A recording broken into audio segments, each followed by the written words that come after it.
विश्व का सबसे ऊंचा पर्वत शिखर है माउंट एवरेस्ट, लेकिन आज तक उसकी चोटी पर 4000 से भी ज्यादा लोग अपना झंडा लहरा चुके हैं। लेकिन लगभग 6656 मीटर लंबे कैलाश पर्वत पर आज की तारीख तक कोई भी नहीं चढ़ पाया है। स्वागत है आपका हमारे चैनल प्रसिद्ध तथ्य पर, जहां आज हम बात करेंगे कैलाश पर्वत से जुड़े रहस्यों के बारे में।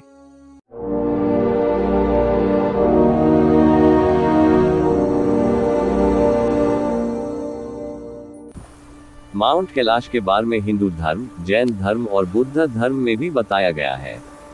तीनों धर्म की ग्रंथों में पर्वत मेरु या फिर सुमेरु की बात की गई है।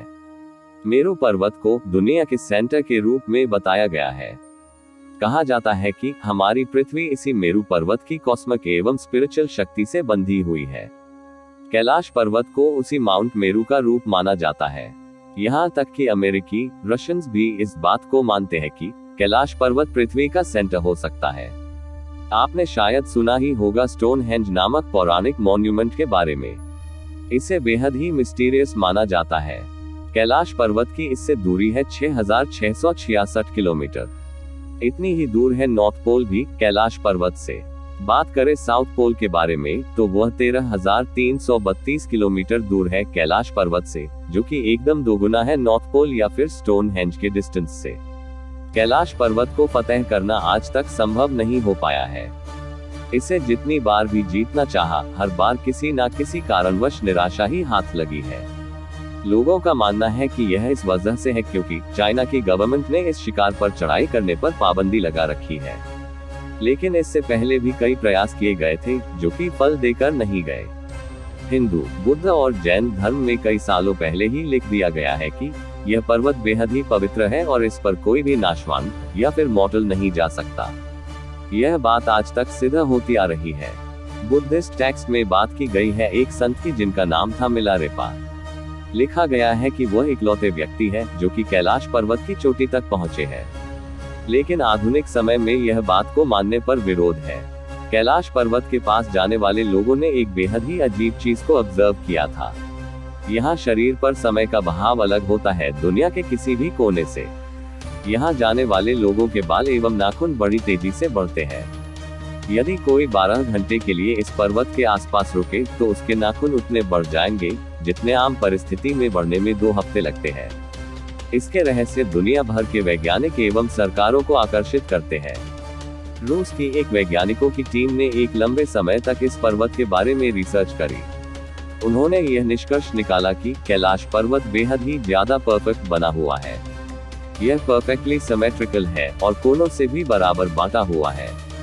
उनका कहना है कि यह संभव नहीं कि कैलाश पर्वत अपने आप से नेचुरली बन गया हो। वह कहते हैं कि यह एक बड़ा सा पिरामिड है जो कि आसपास के 100 छोटे पिरामिड से जुड़ा हुआ है। यह पिरामिड दुनिया के सबसे बड़े पिरामिड से भी कई गुना बड़ा है। कैलाश पर्वत जुड़ा हुआ है बाकी पौराणिक एवं मिस्टीरियस साइट्स जैसे कि स्टोनहेंज, नॉर्थ पोल, मेक्सिको के पिरामिड, मिस्र के पिरामिड आदि। इसीलिए लोगों का मानना है कि यह विश्व का एनर्जी सेंटर भी है। अगर रशियन की बात मानी जाए तो कहा जाता है कि पर्वत को सुपरनैचुरल एंटिटीज ने बनाया था जिन्हें एनर्जी और समय के राज ज्ञात थे। इसे स्वर्ग और पृथ्वी के बीच का कनेक्शन बताया गया है और हिंदू ग्रंथ में लिखा गया है कि पांडव और द्रौपदी ने यहीं से स्वर्ग के लिए यात्रा शुरू की थी, लेकिन केवल धर्मराज युधिष्ठिर ही शरीर सहित स्वर्ग पहुंच पाए थे। शाम के वक्त जब सूरज ढलता है, उस वक्त कैलाश से एक परछाई बनती है। यह परछाई बेहद ही ज्यादा मेल खाती है स्वस्तिक के निशान से। कैलाश पर्वत के रास्ते में ही है ओम पर्वत। ओम पर्वत की यह खासियत है कि उस पर बर्फ कुछ इस प्रकार पड़ती है कि ओम का निशान बनता हुआ दिखता है।